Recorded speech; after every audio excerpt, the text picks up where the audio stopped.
Alright guys, so I have some absolutely explosive reports here for y'all coming out of Israel and Gaza. Now, I got a couple different stories that I'm going to combine into one video, so it may end up being a little bit on the longer side, but trust me, stick around. If you have any humanity within you, this stuff will absolutely shock you to your core. Okay, so we're going to start off here with the Lancet. They have this headline, Counting the Dead in Gaza, Difficult but Essential. Now keep in mind, this is the Lancet, right? This is, I think, widely known as one of the most, high-profile academic journals on the face of the planet. And basically what they're going to get to here is something that I've been saying and many others have been saying for a long time now, which is that the official reported number of deaths in Gaza since October 7th is in all likelihood a drastic undercount. Now, there's a number of different reasons for that. I think the main one being that Israel, number one, does not allow journalists into Gaza to cover what's actually happening, so we are relying on heroic and brave Palestinian journalists, who have been getting killed at a historic rate, by the way, in order to try to get the picture of what's going on out to the rest of the world. Now, point number two, for why it's difficult to get an accurate read of all of this, is that the hospital system inside of Gaza has been utterly obliterated. So that's usually how you would tally in these kinds of situations how many people are dying, right? How many people are showing up to the hospital? How many are injured? You can classify it in that way. But because of the obliteration of the healthcare system, that has become virtually impossible to get consistent, accurate updates. So we've known for a long time that it's likely an undercount. But what the Lancet is arguing here is that the true number of deaths, both direct and indirect, by Israel could be as much as close to 200,000. So they start off here. They say by June 19th, 2024, 37,396 people had been killed in the Gaza Strip since the attack by Hamas and the Israeli invasion in October of 2023, according to the Gaza Health Ministry, as reported by the UN Office for the Coordination of Humanitarian Affairs. The ministry's figures have been contested by Israeli authorities, as well as President Biden, by the way, although they have been accepted as accurate by Israeli intelligence services, the UN, and the World Health Organization. And they've also been demonstrably accurate in previous attacks by Israel on the Gaza Strip. They say these data are supported by independent analyses, comparing changes in the number of deaths of UN Reliefs and Works Agency, or UNRWA staff, with those reported by the ministry, which found the claims of data fabrication implausible. So in other words, the numbers coming out from the Gaza Ministry of Health are accurate in the sense that they are likely not an overcount. But as they go on to say here, they are likely an undercount, because again, they don't have the resources to be able to keep up. Now they say collecting data is becoming increasingly difficult for the Gaza Health Ministry due to the destruction of much of the infrastructure.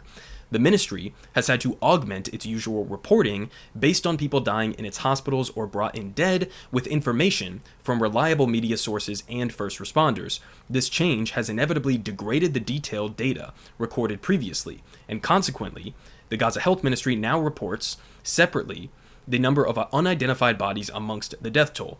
And as of May 10th, 2024, 30% of the 35,000 deaths are unidentified. Now, they also say that according to the UN estimates, by February 29th of this year, 35% of the buildings in Gaza had been destroyed. 35%. Does this look like a targeted hunt for Hamas or something like that? So they say the number of bodies still buried in the rubble could estimate more than 10,000. 10,000 people stuck under the rubble. Now here we get to the meat of this. They say in recent conflicts, such indirect deaths, right? So they're talking about deaths potentially from starvation. They're talking about deaths from potentially disease. They're talking about deaths that have resulted in terms of, preventable illnesses, or, people who could have been saved had they had access to adequate, medical infrastructure and medicines and supplies that are being restricted from getting into Gaza. So there are a whole bunch of different tangential ways that somebody can die in this kind of a genocidal operation outside of, a bomb dropping from the sky on their house. So they're counting not only the direct deaths that have been officially recorded, but also indirect deaths that have resulted from this genocidal campaign. So they say in recent conflicts, such indirect deaths range from 3 to 15 times the number of direct deaths, and applying a conservative estimate of 4 indirect deaths per 1 direct deaths to the 37,396 deaths reported, it is not implausible to estimate that up to 186,000 or even more deaths could be attributable to the current conflict in Gaza. They say using the 2022 Gaza Strip population estimate of 2.3, 2.4 million, this would translate to about 8% of the total population. 8% of the total population. Now, guys, like, one of the main arguments that people use when they're trying to say that this isn't a genocide is, well, there have only been like 30, 40,000 people who have been killed, right? So how could you call it a genocide? If Israel really wanted to genocide the people of Gaza, then they could have nuked it, or they could have wiped them all out instantly. Couple responses to that. Number one, as the Lancet is pointing out here, the number could be as much as 8% of the total population, which is absolutely insane. But point number two is that the definition of genocide has basically nothing to do with the total amount of people who are killed, right? You could have a genocide that kills millions of people, or you could have a genocide that kills tens of thousands of people. Both can be just as accurately classified as a genocide. So that argument from Israeli defenders has never really been coherent or logical in any way, shape, or form, right? It's been detached from the actual definition of genocide under international law. But then you look at numbers like this. How could you possibly justify killing off, not to mention the people who have been traumatized, the people who have been wounded for life, the people who have nothing left because their homes have been destroyed, all of the infrastructure has been destroyed, but 8% of the population has plausibly been killed just since October 7th. That's less than a year, guys. We're in what, month 9 of this? Probably getting close to 10 at this point. And in that short period of time, they've taken out 8% of the population of Gaza. I mean, this is unimaginable to think at this point, with all of this death and destruction, that this is not a genocide. It is probably the single most clear-cut case of genocide in world history, both in terms of the actions on the ground, with the targeting of hospitals and schools and churches and mosques and UN shelters and refugee camps, brazenly targeting civilians on repeat. But it's also the most obvious genocide in the sense that they declared exactly what they were going to do from the outset. What was one of the first quotes that we got from a top Israeli official? It was, "We are going to totally do a full siege on the Gaza Strip. We're cutting off the electricity, the food, the water, nothing gets in, nothing gets out." If that is not an open declaration of collective punishment on the civilian population of Gaza, then I don't know what is. They said exactly what they were going to do, and then they did it. What did people think Benjamin Netanyahu meant when he quoted the biblical verse of Amalek that explicitly says to go kill all of the women, the children, the men, the ox, the camel, the sheep? What do people think that he meant by that? What do people think when we heard the quotes like, there are no innocents in Gaza? What do people think that they meant by that? Again, probably the most obvious genocide in the history of the world. And regardless of whether or not the 186,000 is an overcount slightly, or if it's an undercount, we don't really know. But regardless, it's still a genocide. Now, if you guys notice here, one final thing on this.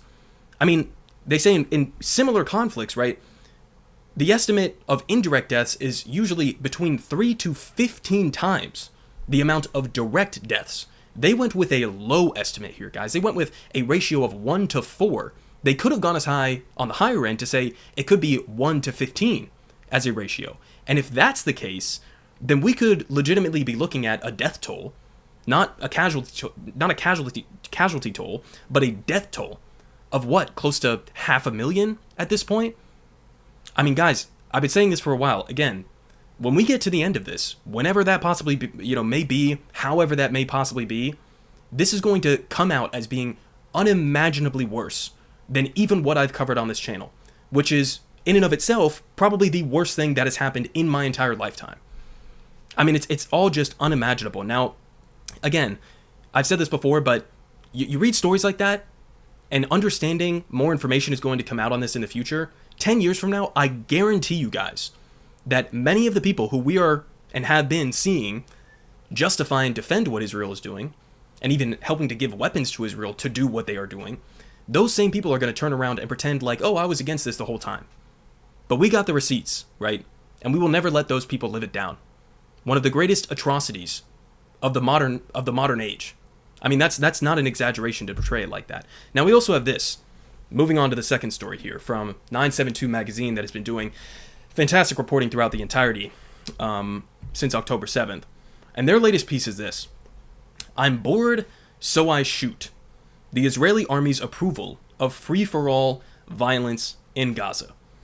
Some of the details of this are going to blow your mind. I mean, maybe it won't, because, there's honestly no low that I wouldn't expect from the IDF, but Hearing it directly from, some of these sources from within the Israeli military apparatus is pretty shocking. So, here from Oren Ziv, she says, in early June, Al Jazeera aired a series of disturbing videos revealing what it described as summary executions. I remember showing you guys these videos. Israeli soldiers shooting dead several Palestinians walking near the coastal road in the Gaza Strip on 3 separate occasions. In each case, the Palestinians appeared unarmed and did not pose any imminent threat to the soldiers. Such footage is rare due to the severe constraints faced by journalists in the besieged enclave and the constant danger to their lives. But these executions, which did not appear to have any security rationale, are consistent with testimonies of 6 Israeli soldiers who spoke to 972 magazine and local call following their release from active duty in Gaza in recent months. So this is testimony from Israeli soldiers themselves. They say, corroborating the testimonies of Palestinian eyewitnesses and doctors throughout the war, the soldiers described being authorized to open fire on Palestinians virtually at will, including civilians. So these 6 sources, all except one of whom spoke on the condition of anonymity, recounted how Israeli soldiers routinely executed Palestinian civilians simply because they entered an area that the military arbitrarily defined as a no-go zone. The testimonies paint a picture of a landscape littered with civilian corpses, which are left to rot or be eaten by stray animals. The army only hides them from view ahead of the arrival of international aid convoys so that images of people in advanced stage of decay don't come out. Do you understand what they're saying here, guys? They are wantonly killing civilians at a historic pace, leaving their bodies out in the streets to decay and to rot and to be eaten by stray animals, and then the only time that they take action to do something about that is they'll clear the way so that aid convoys coming in don't get a chance to see the carnage that the IDF has left in their wake. I mean, it really is just the most disturbing shit that you could possibly imagine.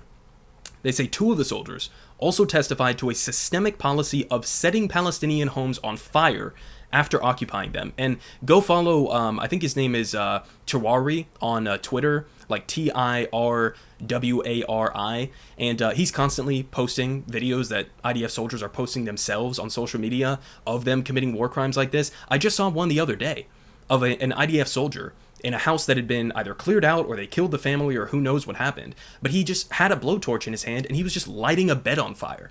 Just for the fun of it. Just literally for the fun of it. Because they can and because they know that they will get away with it. Now we continue here. They say several sources described how the ability to shoot without restrictions gave soldiers a way to blow off steam or relieve dullness of their daily routine. They got a quote. They say, people want to experience the event fully. People want to experience the event fully. The genocide is the event. People want to experience the genocide fully. And this is according to a reservist who served in northern Gaza. He says, I personally fired a few bullets for no reason into the sea or at a sidewalk or an abandoned building.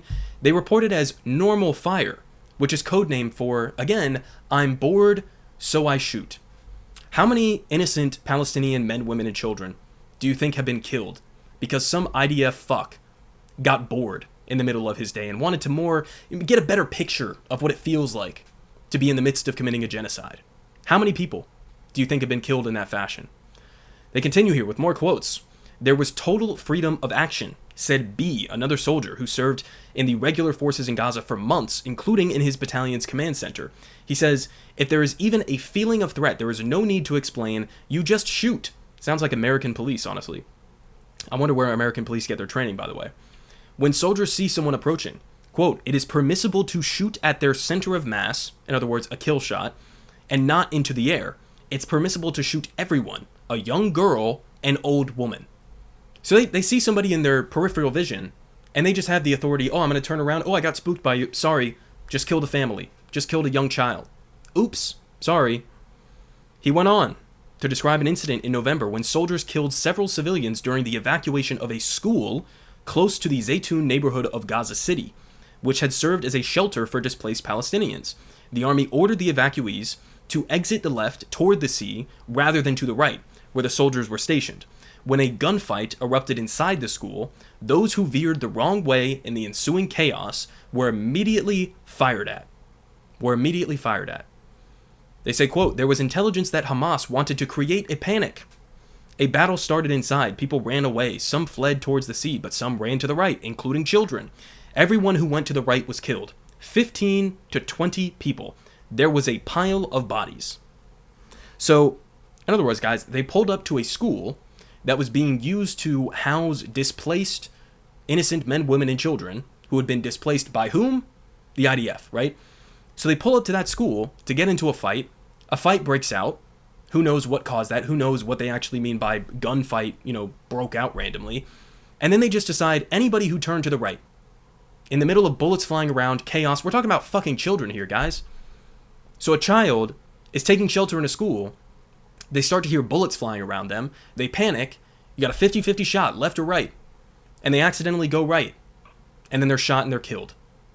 This is a kind of military operation that we have been fully complicit in the entire way through. One final thing here. They say that the same guy B said that it was difficult to distinguish civilians from combatants in Gaza, claiming that members of Hamas often walk around without their weapons, but as a result, every man between the ages of 16 and 50 is suspected of being a terrorist, which is exactly what we've heard consistently throughout the entirety of this, right? When you see the Israeli military come out and they make claims like, well, we think that 40% of the people we've killed are Hamas militants, or, we targeted this school because there was a Hamas militant there. Understand, their definition of a Hamas militant is any man between the age of 16 and 50. You're just automatically by default assumed to be a militant, right? This is how they operate. So the numbers coming out from the IDF are not reliable in any way, shape, or form, right? Because they're just counting every single person between the age of 16 and 50 who happens to be a male as a terrorist, right?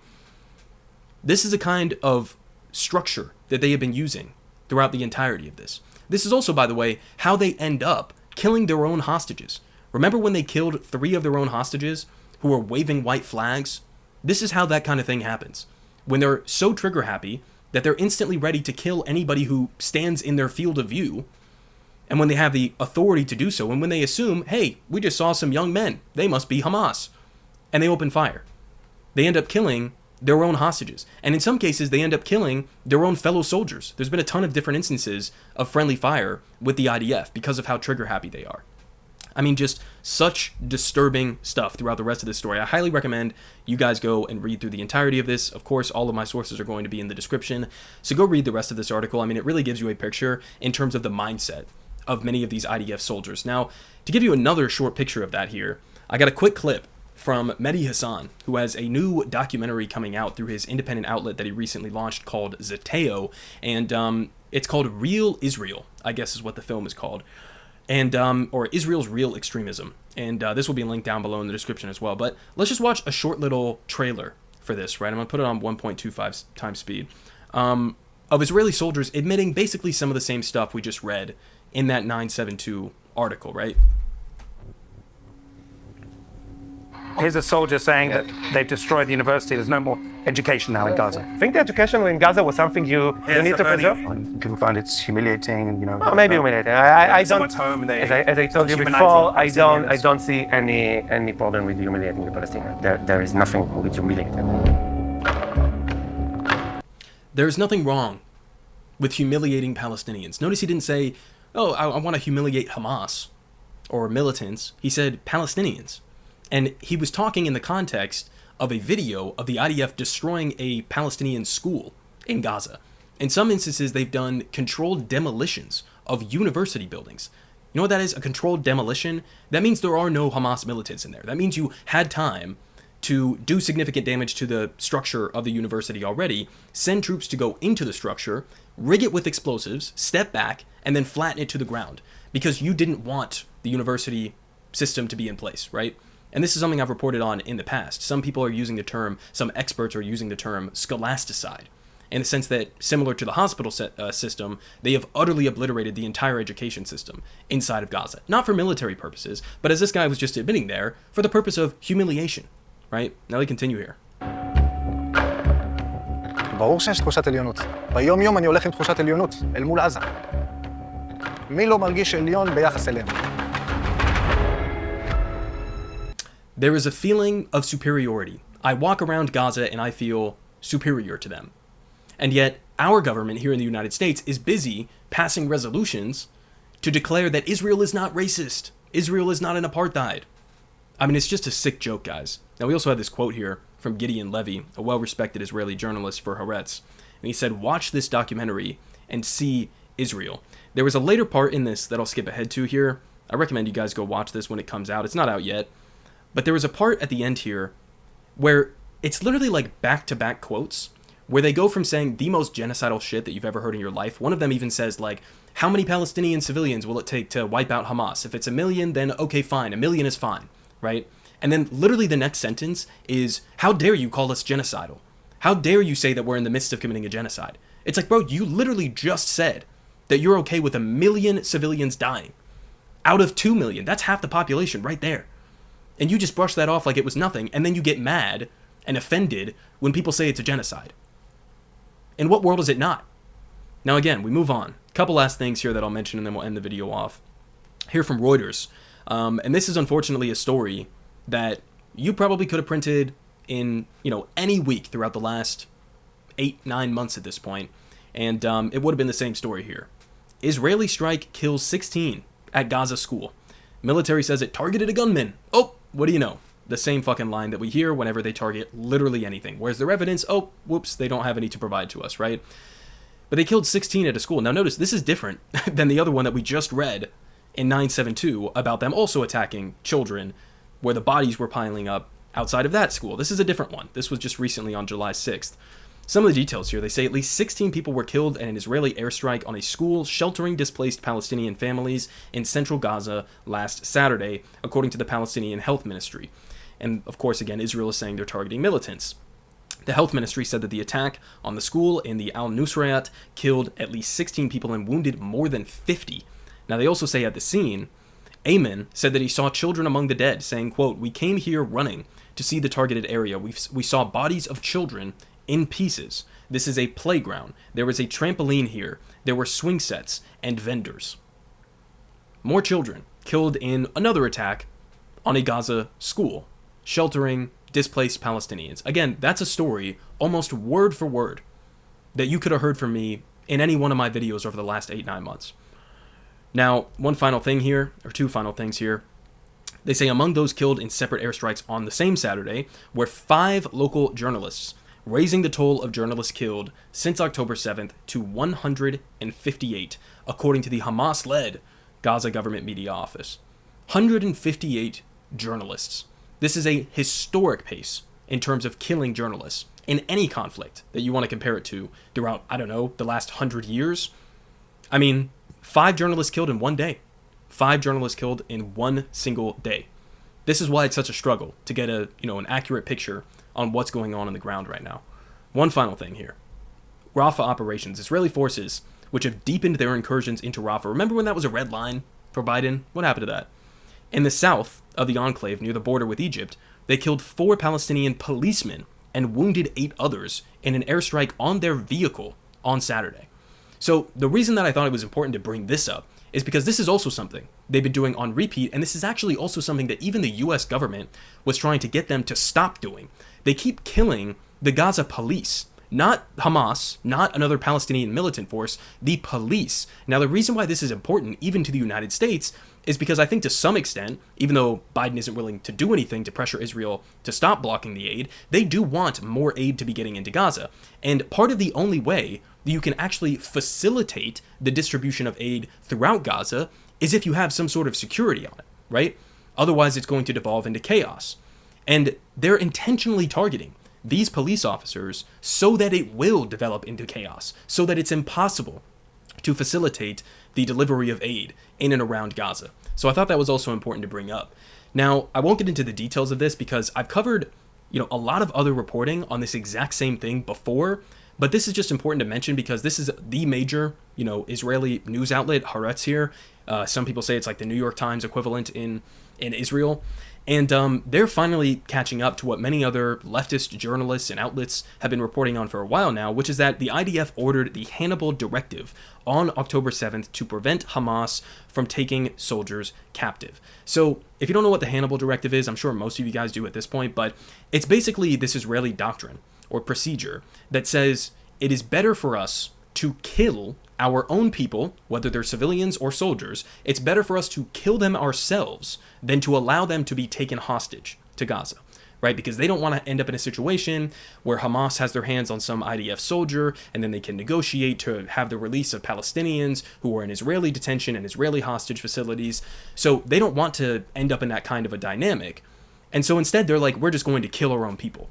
And this is Haaretz. You can read this down below. It's in the description, going into excruciating detail in terms of how that actually played out on October 7th.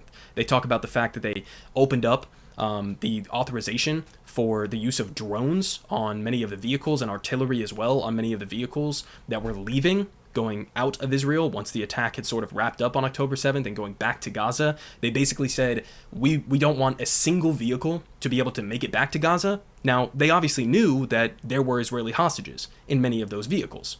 So they were authorizing strikes on vehicles that likely had their own people in them. Then they also talk about some of the tank fire that we reported on months and months and months ago at this point, where they authorized the use of tank fire at some of the Israeli kibbutz that were being attacked by Hamas, also resulting in the deaths of Israelis by the IDF. Now, how many of their own civilians, how many of their own soldiers were killed by the IDF, by the Israeli security forces? I don't know. We don't have a 100% clear picture on that, so I'm not going to speculate on it, but I do think it's a substantial number. I do think it's a very substantial number. So we move on here. A couple more things. Israel approves plan for nearly 5,300 new homes in the West Bank settlements. So to translate this, bizarrely vague headline here from the Associated Press, this is Israel, once again, continuing with their settler colonial project of displacing or ethnically cleansing Palestinians from the West Bank. 5,300 new homes. The West Bank, guys, is illegally occupied by Israel. Okay? This is Palestinian land that we're talking about here, where Israeli settlers continue to fragment Palestinians into a million different enclaves or Bantustans, pick your word. And so they fragment the Palestinian population, which does two things. Number one, it obviously displaces them from their homes, right? In many instances, Palestinians are killed by Israeli security forces, or they're attacked or killed by settlers. So there's violence inherent in that process. But the second thing that it does is that it makes the prospects for a unified Palestinian state basically impossible. Because at this point, you have hundreds of thousands of illegal Israeli settlers in Palestinian occupied territories. What are you going to do with those settlers if we're moving forward towards some hypothetical two-state solution? What exactly are you going to do? Because if you look at the West Bank, again, it's massively fragmented. So it's not exactly easy to just create a unified Palestinian state, right? And that's the goal of this. The goal of this is to make that impossible. I covered some quotes a couple of weeks ago from, I think it was Bezalel Smotrich, the finance minister, who's heavily influential on the settlement project expansion. And he literally came out and said, guys, this is not a joke. When you had some of these European states that started to recognize a Palestinian state, like Spain and Norway and Ireland and a few others, when that started happening, he came out and he said, we are going to drastically ramp up the expansion of the settlements every time that a new country recognizes a Palestinian state. So he's saying, if you choose to come out and even just rhetorically recognize a Palestinian state, we are going to continue aggressively trying to make that impossible with our settlement expansion. That's what's happening here. These are all war crimes, by the way. I think it's important to point out. Every single one of these settlements is a war crime under international law. Now, we also have, just to finish off here, in terms of the prospects for a ceasefire, again, I guess you can remain somewhat hopeful that maybe at some point this carnage will end, but here we have Netanyahu saying a ceasefire deal must allow Israel to keep fighting until its objectives are met. And I guess their objectives still remain to be the utter destruction of Hamas, which they are nowhere close to accomplishing. So we actually just literally had, this is the bizarro world that we are living in, where people will take this man seriously, Benjamin Netanyahu, as he comes out and actually tries to say, we want a ceasefire deal, right? But our main demand for the ceasefire deal is that we won't cease firing. We want a ceasefire deal, but only if we don't have to cease the firing. What do you even say at this point? What do you even say at this point? It's a sick fucking joke, okay?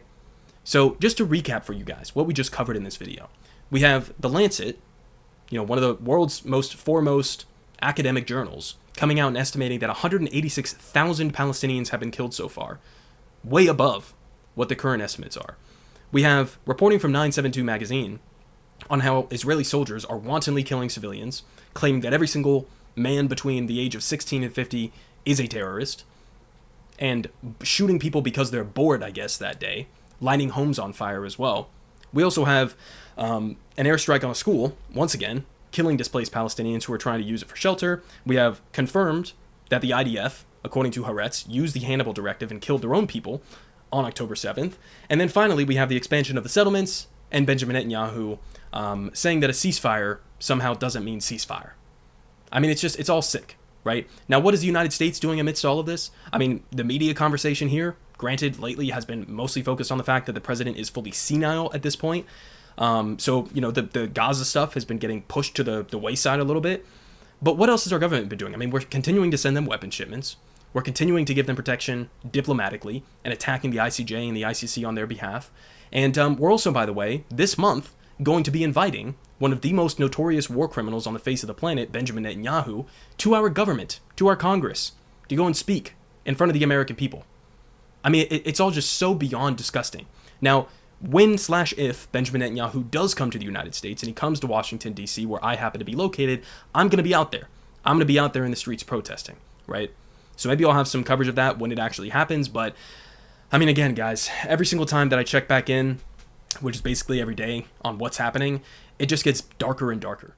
Politic guy has the best politic. Believe me, no one does it like him.